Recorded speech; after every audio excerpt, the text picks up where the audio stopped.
जब भी प्रेम की बात होती है तो श्री कृष्ण राधा के प्रेम की मिसाल सबसे पहले आती है। राधा और कृष्ण के प्रेम की कई कहानियां आपने सुनी होंगी और देखी होंगी, लेकिन क्या आप जानते हैं कि कैसे राधा और कृष्ण अलग हुए थे और कैसे हुई थी राधा जी की मृत्यु, और हर पल अपने साथ रखने वाली बंसी को क्यों कृष्ण ने तोड़कर फेंक दी। अगर ये कहानी आप सुन रहे हैं तो पूरा सुन के जाना, आधा अधूरा मत छोड़ना। राधा श्री कृष्ण के प्रेम को जीवात्मा और परमात्मा का मिलन कहा जाता है। राधा श्री कृष्ण का बचपन का प्यार थी। श्री कृष्ण जब 8 साल के थे तब दोनों ने प्रेम की अनुभूति की। राधा श्री कृष्ण के दैवीय गुणों से परिचित थीं। उन्होंने जिंदगी भर अपने मन में प्रेम की स्मृतियों को बनाए रखा। यही उनके रिश्ते की सबसे बड़ी खूबसूरती है। कहा जाता है कि श्री कृष्ण को केवल 2 ही चीजें सबसे ज्यादा प्रिय थीं। ये दोनों चीजें भी आपस में एक दूसरे से गहराई से जुड़ी हुई थीं। बांसुरी और राधा कृष्ण की बांसुरी की धुन ही थी जिससे राधा श्री कृष्ण की तरफ खींची चली गईं। राधा की वजह से श्री कृष्ण बांसुरी को हमेशा अपने पास ही रखते थे। भले ही श्री कृष्ण और राधा का मिलन नहीं हो सका, लेकिन उनकी बांसुरी उन्हें हमेशा एक सूत्र में बांधे रही। श्री कृष्ण के जितने भी चित्रण मिलते हैं उनमें बांसुरी जरूर रहती है। बांसुरी श्री कृष्ण के राधा के प्रति प्रेम का प्रतीक है। वैसे तो राधा से जुड़े कई अलग अलग विवरण मौजूद हैं, लेकिन एक प्रचलित कहानी दी गई है। भगवान श्री कृष्ण से राधा पहली बार तब अलग हुई जब मामा कंस ने बलराम और कृष्ण को आमंत्रित किया। वृंदावन के लोग यह खबर सुनकर दुखी हो गए। मथुरा जाने से पहले श्री कृष्ण राधा से मिले थे। राधा कृष्ण के मन में चल रही हर गतिविधि को जानती थीं। राधा को अलविदा कह कृष्ण उनसे दूर चले गए। कृष्ण राधा से ये वादा करके गए थे कि वो वापस आएंगे, लेकिन कृष्ण राधा के पास वापस नहीं आए। उनकी शादी भी रुक्मिणी से हुई। रुक्मिणी ने भी श्री कृष्ण को पाने के लिए बहुत जतन किए थे। श्री कृष्ण से विवाह के लिए वह अपने भाई रुक्मी के खिलाफ चली गईं। राधा की तरह वह भी श्री कृष्ण से प्यार करती थीं। रुक्मिणी ने श्री कृष्ण को एक प्रेम पत्र भी भेजा था कि वह आकर उन्हें अपने साथ ले जाएं। इसके बाद ही कृष्ण रुक्मिणी के पास गए और उनसे शादी कर ली। कृष्ण के वृंदावन छोड़ने के बाद से ही राधा का वर्णन बहुत कम हो गया। राधा और कृष्ण जब आखिरी बार मिले थे तो राधा ने कृष्ण से कहा था कि भले ही वो उनसे दूर जा रहे हैं, लेकिन मन से कृष्ण हमेशा उनके साथ ही रहेंगे। इसके बाद कृष्ण मथुरा गए और कंस और बाकी राक्षसों को मारने का अपना काम पूरा किया। इसके बाद प्रजा की रक्षा के लिए कृष्ण द्वारका चले गए और द्वारकाधीश के नाम से लोकप्रिय हुए।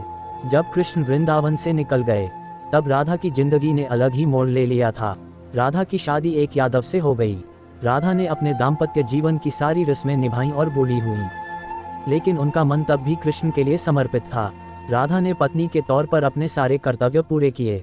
दूसरी तरफ श्री कृष्ण ने अपने दैवीय कर्तव्य निभाए। सारे कर्तव्यों से मुक्त होने के बाद राधा आखिरी बार अपने प्रियतम कृष्ण से मिलने गईं। जब वह द्वारका पहुंची तो उन्होंने कृष्ण के रुक्मिणी और सत्यभामा से विवाह के बारे में सुना, लेकिन वह दुखी नहीं हुई। जब कृष्ण ने राधा को देखा तो बहुत प्रसन्न हुए। दोनों संकेतों की भाषा में एक दूसरे से काफी देर तक बातें करते रहे। राधा जी को कान्हा की नगरी द्वारिका में कोई नहीं पहचानता था। राधा के अनुरोध पर कृष्ण ने उन्हें महल में एक देविका के रूप में नियुक्त किया। राधा दिन भर महल में रहती थीं और महल से जुड़े कार्य देखती थीं।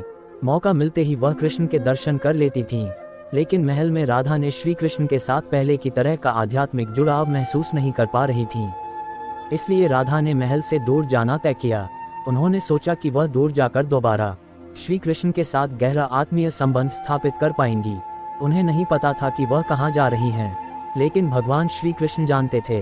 धीरे धीरे समय बीता और राधा बिल्कुल अकेली और कमजोर हो गईं। उस वक्त उन्हें भगवान श्री कृष्ण की आवश्यकता पड़ी। आखिरी समय में भगवान श्री कृष्ण उनके सामने आ गए। कृष्ण ने राधा से कहा कि वह उनसे कुछ मांगें, लेकिन राधा ने मना कर दिया।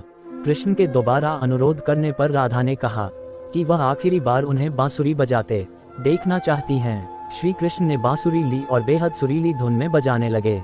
श्री कृष्ण ने दिन रात बांसुरी बजाए जब तक राधा आध्यात्मिक रूप से कृष्ण में विलीन नहीं हो गईं। बांसुरी की धुन सुनते सुनते राधा ने अपने शरीर का त्याग कर दिया।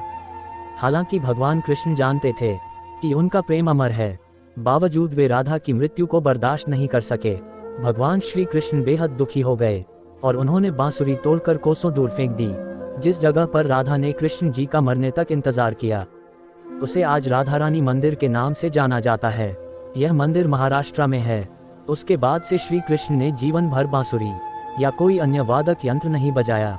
कहा जाता है कि जब द्वापर युग में नारायण ने श्री कृष्ण का जन्म लिया था, तब माँ लक्ष्मी ने राधा रानी के रूप में जन्म लिया था, ताकि मृत्यु लोक में भी वे उनके साथ ही रहे।